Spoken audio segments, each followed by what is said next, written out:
Welcome, everybody. This is Larry Bisig with WHS11.com. We are honored today to have His Excellency Archbishop Joseph Kurtz. Thank you very much for coming, Archbishop. Larry, what a great privilege to be with you. Thank you. I appreciate it very much. We know you're busy. There's a lot going on. Tell me a little bit about the experience so far in Louisville. It's amazing how fast time travels. Well, Larry, I've begun my 12th year serving as the Archbishop.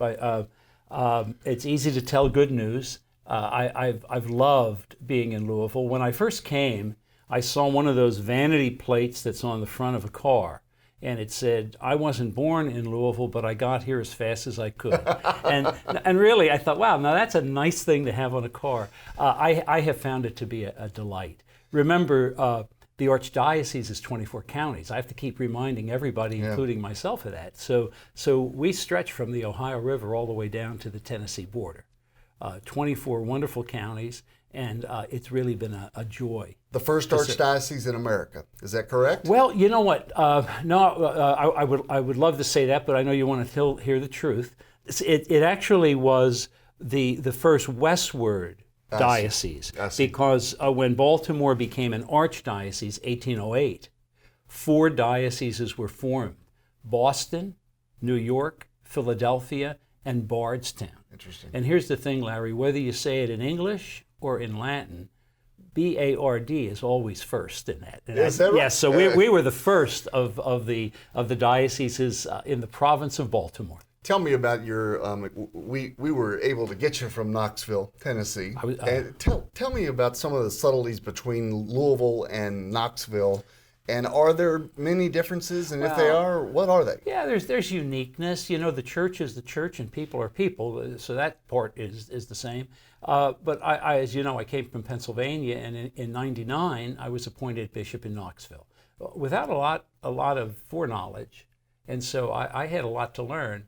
And Knoxville is, in many ways, more rural, less Catholics, doesn't have quite the institutional rootedness that we have. We can't, Knoxville's diocese was founded in 1988. Huh. We were founded in 1808, so there's there's 180 years difference there in history.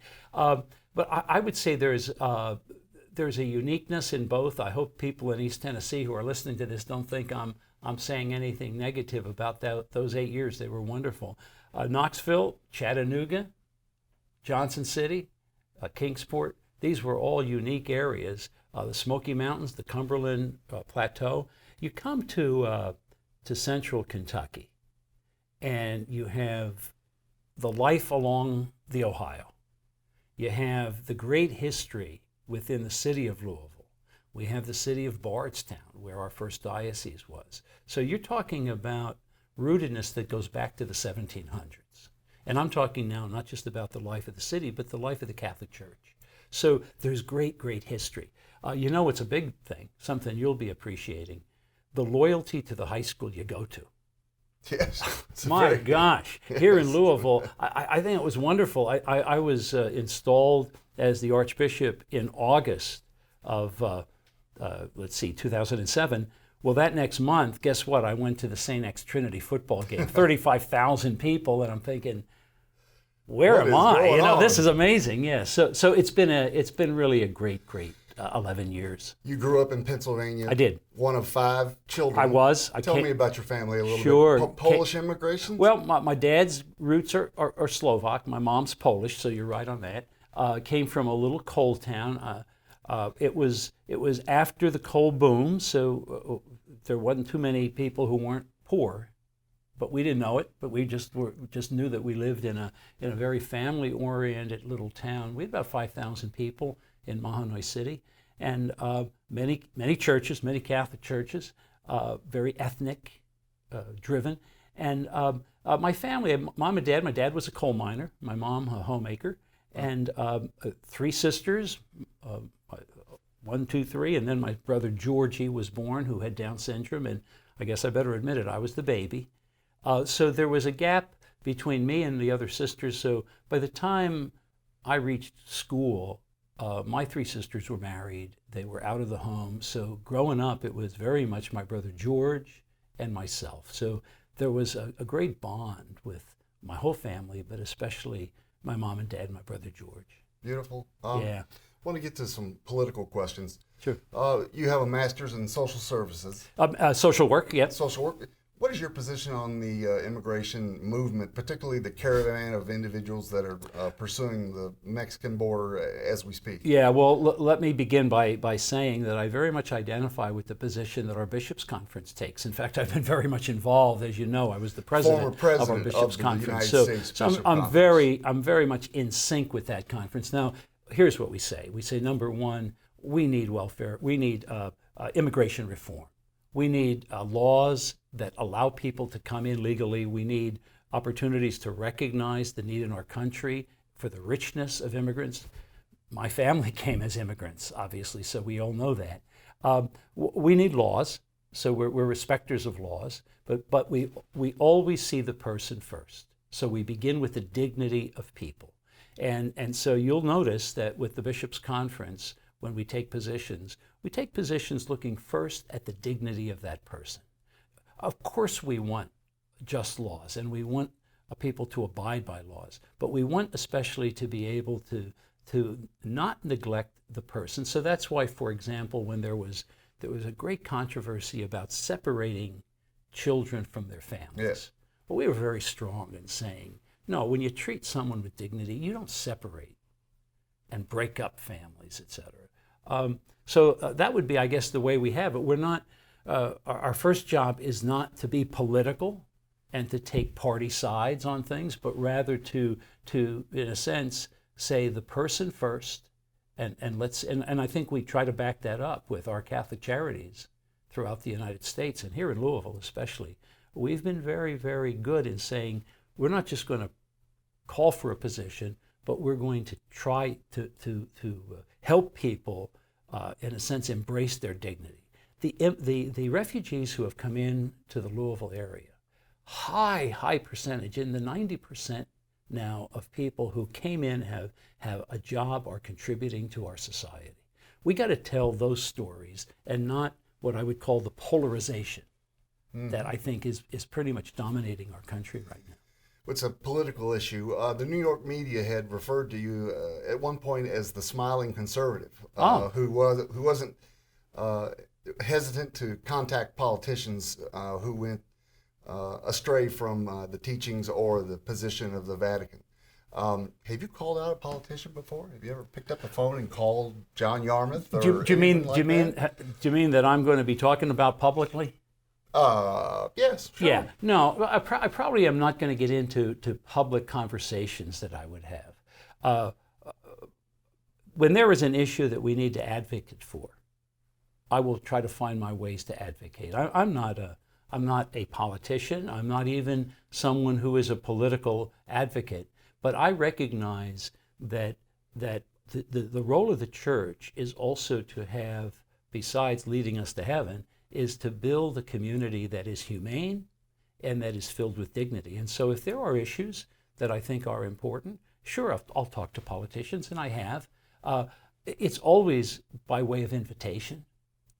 Their invitation? No, but by me inviting. In other words, by me saying I'm not calling to scold somebody or to enter into an argument. Which congressman are you closest to? Oh, I don't know. I have so many good friends that are politicians. Yarmouth? Do you confer with him any? Well, I have everybody. I'm not going to get into individual people, Larry. My gosh, but I will say this: that in my role with the Bishops' Conference, yes, I was very much involved in dealing with politicians, whether it is by letter or by calls. But I don't want to call myself an activist because I don't think that would caricature it.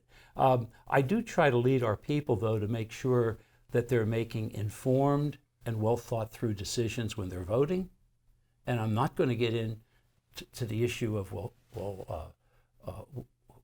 party you're voting for or what person are you voting for. But the issues I'm not shy on mentioning. I'm just curious how much you would put the muscle to an elected official in terms of, particularly if they were Catholic. Yeah, your word muscle. Yeah, you're putting muscle to. Come on, right. Putting muscle to is not the kind of language I would use. You know, we know that politicians want to hear from constituents, and so I call people as a citizen.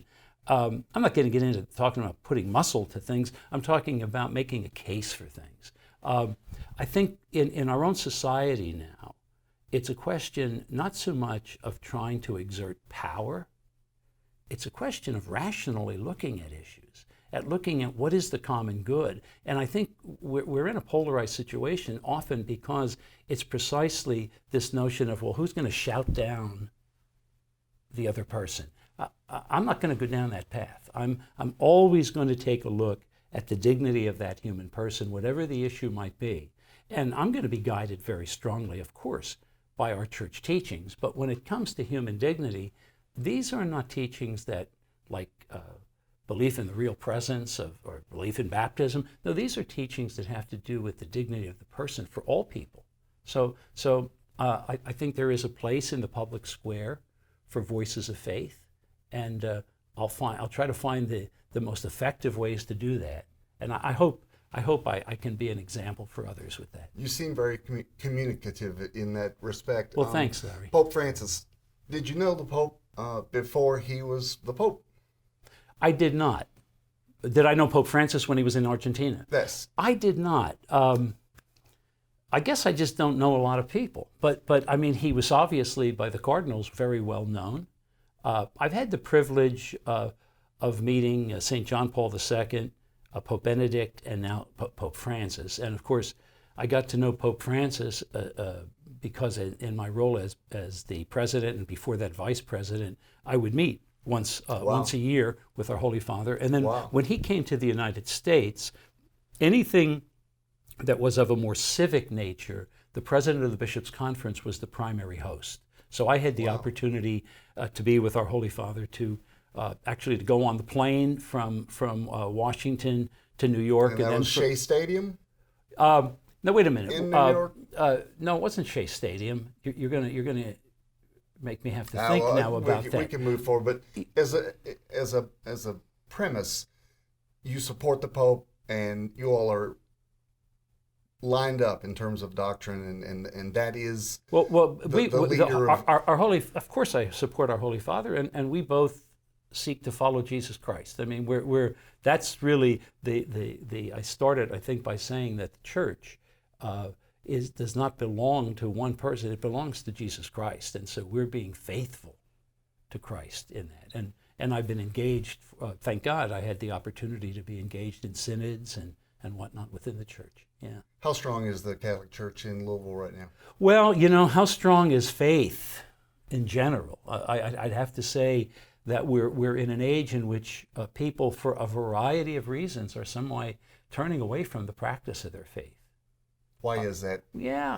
I think we can give many, many reasons. When people are interviewed, some people think, well, was it a bad experience that somebody had, etc. I think that most people answer that they're not sure why they stopped going to church. That's the majority. There are people who have very specific issues. I was just reading, are you familiar with what's called CARA magazine? CARA is the Center for Applied Research in the Apostolate. Very, very good. And they did a study about young people. And they showed that about a third of the young people who decided not to continue in the church did so because they felt there was a conflict between their faith and science. So one of the things that I'm dealing with now, I'm in dialogue with some professors at the University of Louisville, at Bellarmine, at Community College, and we're talking about that question of faith and science. I shouldn't bring up Trinity High School because you're a graduate of St. X. That's okay, we're keeping it Catholic. But at Trinity High School, we have a participation in a program going on at the University of Notre Dame. And they're bringing together those who are teaching theology to high school students and those that are teaching science to show that there is a compatibility. I did actually something on conversations about that you might be interested in. Those are the kinds of things we need to look at, because if there is a reason, it's often because people are not as informed as they should and could be. Do you know who founded the Big Bang theory? I do not. A Belgian priest in 1929. And so I like to be able to tell people that some of the great advances of science came from people steeped in faith. and they're not mutually exclusive. They come together. So that would be just one example. I think what often happens is, though people drift away, I guess in college, they think, well, now mom and dad is not here to make me go to church, and so I stop. And people are marrying later in life, and so often that has been a reason for people returning to the faith. So there's a lot of different reasons, but the point is, our church has a need to reach out and to welcome people back, and to, I guess, begin with the understanding that deep in our hearts, we have a restlessness and we have a thirst for God. We may not call it that, but when we start to spend our career on material things that kind of vanish, you make money and then you say, well, no, wait, there must be more to life than this. That's at the time when we ask what we call the ultimate questions. Why did God make me? And what's my meaning in existence? Why am I alive? I just did an article for our paper because in November on the fact that people don't like to talk about death. They kind of want to pretend that they'll live forever, and cosmetic surgery and whatnot, they want to look like they're going to live forever. So, but the truth of the matter is that this life is not permanent. And I think when we begin to look at deeper ultimate questions, that's when what is uncovered is really that search, if you will, or that desire for God. You know who's doing good work on this? Bishop Barron out in California. Bishop Bob Barron, Word on Fire. He's tapping into that, and I think a lot of people are following him. We have a clergy abuse issue that you have faced, I think, pretty boldly. Yeah. I'm sure that was the last thing that you want to be involved with or find out about, but I have respected the way you've Thanks, Larry. been forthcoming about it. Yeah. Go ahead and share with our audience a little bit. Where are we today? Well, thank you, Larry. Listen, where do you stand? I guess here's where I would say it. When a family has a problem, we know instinctively that if you ignore that problem or pretend that it's going to go away, it'll only fester. So what I have said is, number one, if someone was abused by a priest or by a church official, that abuse has effects that last for the rest of that person's life. So this abuse may have occurred 20 years ago or even 50 years ago, but for that person who has been, I used to say victim, but people are saying, no, it's better to say victim survivor. Those who have survived the terrible assault and the horrors of it, it's a robbing people of trust. And just as in a family, people deserve to trust their mom and dad, their brothers and sisters, in the church, they need the same thing. Now, quickly, I can say one instance is one instance too many. There's a lot of good priests out there, and you know this as well as I do, people who are working for the church, but in many ways we have to face the reality of the horrors of abuse. Now, we've taken some very bold steps, and not everybody always agreed with that, but if a priest has had an allegation that is credible, I remove him. I remove him, and in all instances, I go to that parish and tell the people that he has been removed. That's not an easy thing to do. So you reject the notion that you're not being proactive enough regarding the issue? I don't. No, I don't reject the notion that people You've been feel accused of dodging the issue. You know that's in the media. I think that's wrong. The church, as well, that's what I want to hear about. I just wrote a letter to the editor because of the public newspaper publishing something, and I wrote it to set the record straight. No, I disagree with that. Now, do I agree with the horrors of what has happened and the fact that this should never have happened? Of course I do. Do I agree that we can never, in a sense, do enough? Yes, I agree with that. But have we taken firm action so that there is not a priest serving today who has had a credible abuse? I can say that and look you right in the face. I can also say that everybody from the bishop to the priest to lay leaders, if there is a credible allegation, we go right to public authorities. We go to the police. We're not trying to handle this ourselves. And I can say that's been done for the last 15 years. I'm beginning my 12th year, but I can go at least as far back as 15 years. That's when that charter for protection of children. Yes. Very, very important. I also will say that I never stop reaching out to creating an atmosphere, what we would call a safe environment. And this includes not only the conduct of priests, but it includes coaches, includes people who are volunteers. They are required not only to have a background check, but also to go through the safe environment training. So you reject the notion that you're dodging the issue. You feel like you... Of course I reject it. Yes. Okay. Of course I reject it. We need people, however, to move forward in this sense, to be able to say that there's no room for abuse, not only in our church, but in our society. Why is it that we have individuals in the community that are still protesting the matter, and it can't seem to get settled? Is there some shortcoming on the part of the church or on the part of the Archdiocese or on your part that is still keeping that body of politics unsettled? Talking about yesterday's protesters, for instance. Well, let me begin by saying that not everybody is reading or experiencing everything that was done. You made reference before we started the program to the 3 video tapes. You talked about the one on the victim assistance coordinator. Yes. Not everyone's like you. Not everyone has seen the interview I did with the person who actually meets with victims. This is Martine Siegel. And she is an employee of the Archdiocese. Absolutely. And she is there for the specific purpose of... Well, she is what's called a victim assistance coordinator. She's also the one who coordinates our counseling services. So she does many things in family ministries.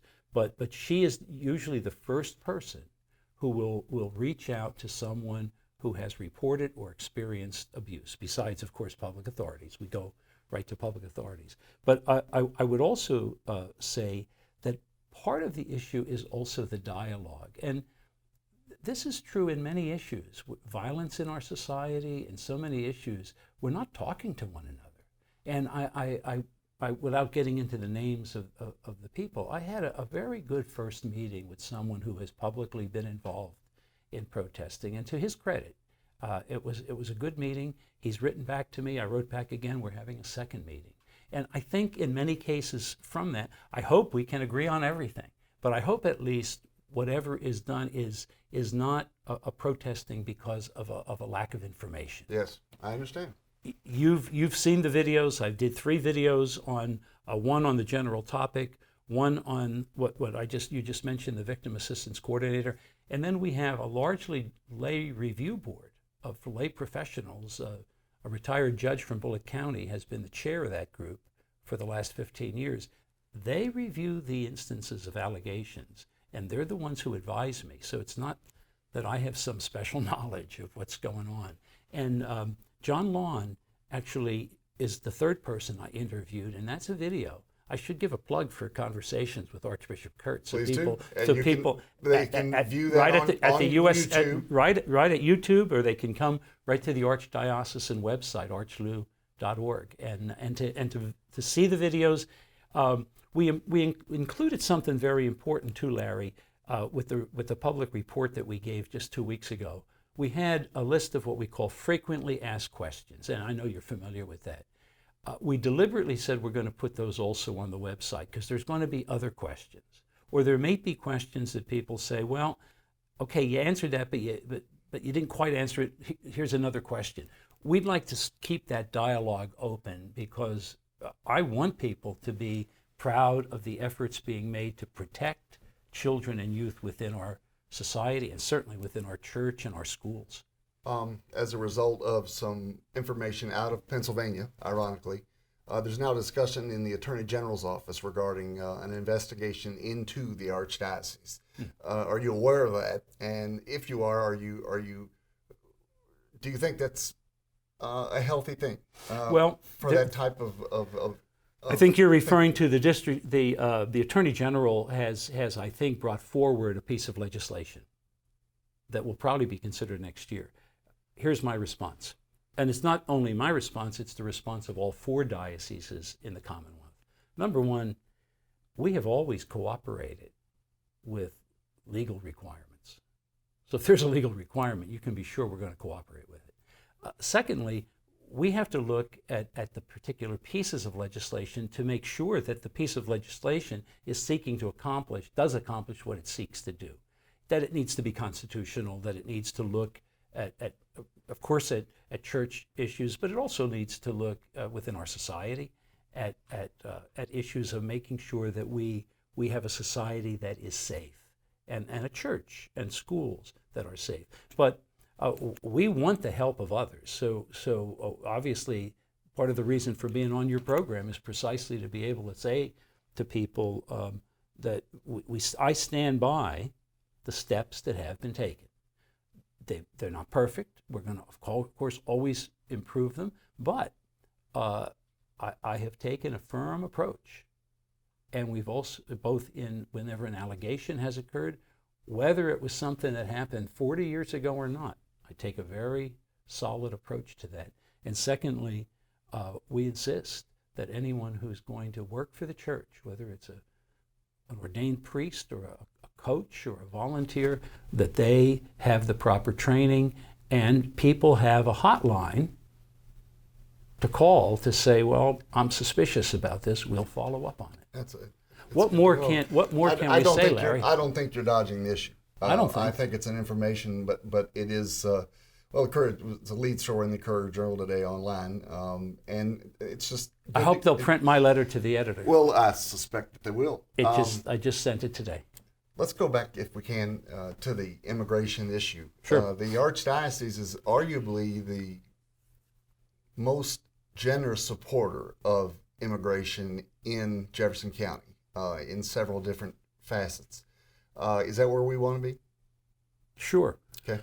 When you say generous supporter, what we're doing, our Catholic Charities, among the many programs that we do, we're grateful that we have had a chance to allow people to come from other nations into our society and into our community, and do it in a way, and this is important, that they have the proper supports that they can live a dignified life, a life in which they respect others and are respected, and contribute to the richness of our community.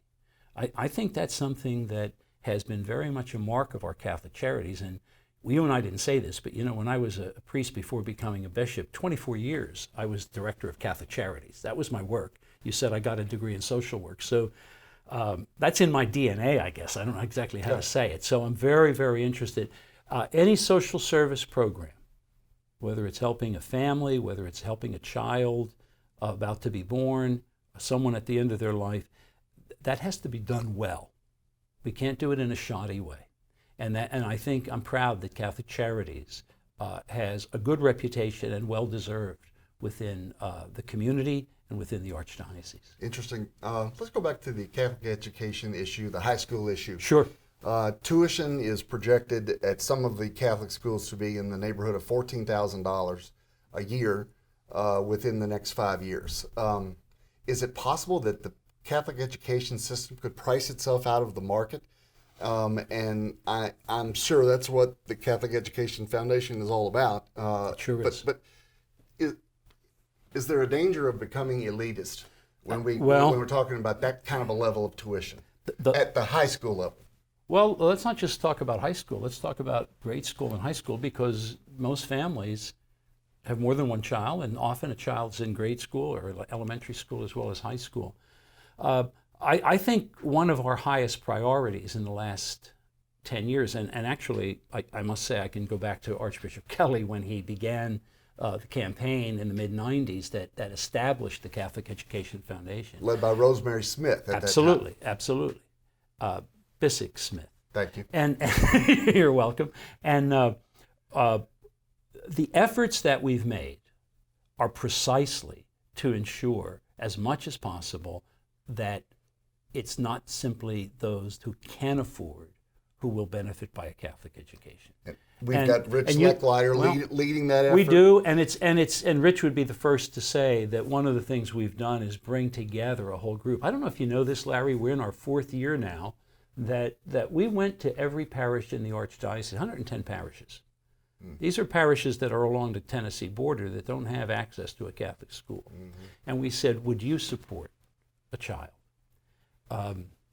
I was blown away because the recommendation that came back was this: we'll give 1% of our collections, as long as it's a child that's being helped and not just a school building.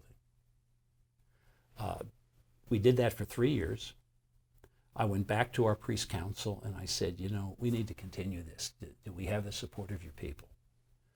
They just reinserted the support for another year. And that's the reason why, if you bring all the sources of income together, there's about $6.5 million a year. Now that includes mostly the Catholic Education Foundation, but as Rich would say, that includes what the parishes are giving, what the schools are doing, so many different good groups, but it's $6.5 million.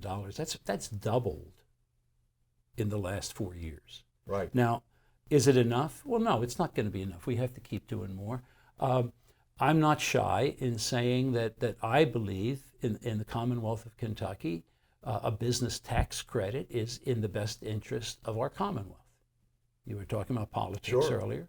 I know it has to be argued. We have to persuade. Do you have a lobbyist engaged on your behalf to discuss that with the state? Yeah. Are you familiar with our Catholic Conference, that structure at all? It shouldn't have to be. But the Kentucky Catholic Conference is a group in Frankfurt. It's a staff that is supported by the 4 dioceses. And that's pretty much true in every state in the United States. That gets into all levels of things. We get into issues of care for the child in the womb, of issues concerning the death penalty, issues concerning health care, the whole gamut of things. So yes, we do have a specific area with regard to Catholic schools and Catholic education. And the school choice movement, EdChoice it's called, is actually a self-standing group that we participate in that's taking the lead. But I've not been shy in saying to people, I think that it can be defended very well. I think it's good for everybody. And I meet also with the public school system to be able to say, listen, we have Catholic school kids who are in both places. We have in public school, I'm serving all of them, so I want to serve everybody, but it's going to be to our interest to be able to make a case for tax credits as being something that's actually not just good for the future, but it's economically good for the present. Business leaders, by the way, will speak about that. We'll speak about the quality. Listen, you're a grad of St. X. There are people in the community who are not themselves Catholic, and they say, we want people with that kind of background to be leaders within our community.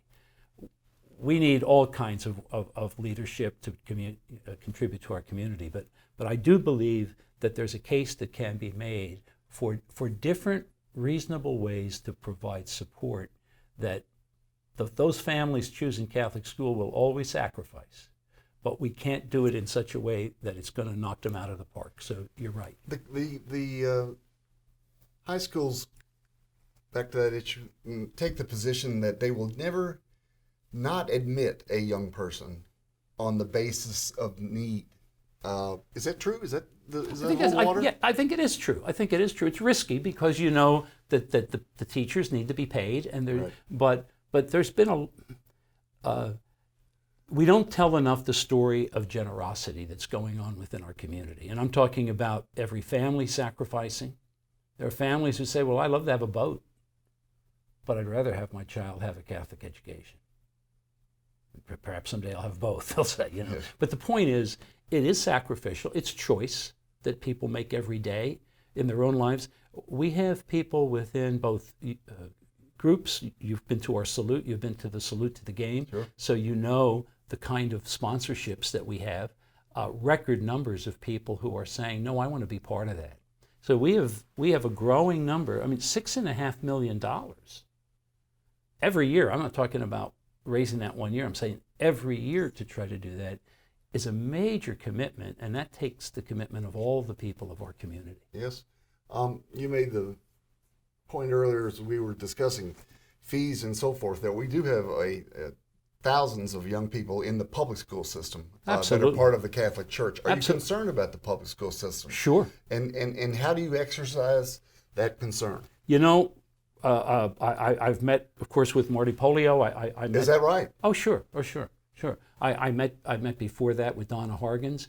One of the things that we did, which I really was happy we were able to do, is we collaborated on a preschool program. In other words, kids getting ready to go into preschool. Could we use some of our Catholic schools during the summer in order to be part of that program? And so we did some of the funding. The public school did. Some other groups did some funding for that. So for about 3 years in a row, we had that collaboration.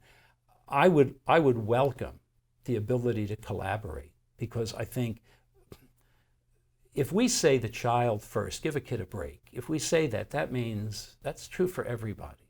I just had confirmation last night, 93 young kids out at St. Patrick's. Most of the children confirmed are in St. Patrick's School in the East End. But about a third of them are in other schools. They're in public school, and they're in our religious education program. Are you trying to tell me that I confirmed one with more intensity than the other? No, I had the love of each one of those and their families. So no, as a church, we need to. I think the church can lead in making our society more civil, precisely by the way we throw our energy into helping families and not saying, well, I'm going to help this family, I'm not going to help that family. We even said, I remember Cardinal Hickey used to say with Catholic Charities, he said, I don't help you because you're Catholic. I help you because I'm Catholic. In other words, I'm desirous to show the dignity that is yours to every human being. Your Excellency, so I hope we can do that. We're in our last 60 seconds. Quickly, best part of the job. Oh, I love the adventure, and I love the adventure of doing new things, like you're doing right now. And I also love the opportunity to follow a calling. I really feel that I have been called by God, and humbly I try to follow that in my daily life. And I hope when I get to the judgment seat that the Lord will look back and say, "Well done, good and faithful servant." And worst part of the job. Oh gosh, I'd have to think of what is the worst part of the job. It's good that I'm hesitating about that, isn't it? I don't get to do everything I'd like to do. Such as? Well, I don't get to see people. I went to visit someone in the hospital yesterday. I went to a viewing for Joe Paul Clayton, and I don't get a chance to linger and spend time there as much as I could. I was off to confirmation. So the role of the Archbishop is a pretty steady schedule. And so I don't often have a chance to see the same people all the time. And, you can't do everything. And, Your Excellency, thank you so much for being with us today. Thanks, Larry. To Your Excellency, this is Joseph Kurtz, and we are WHAS TV11.com. Thanks for watching.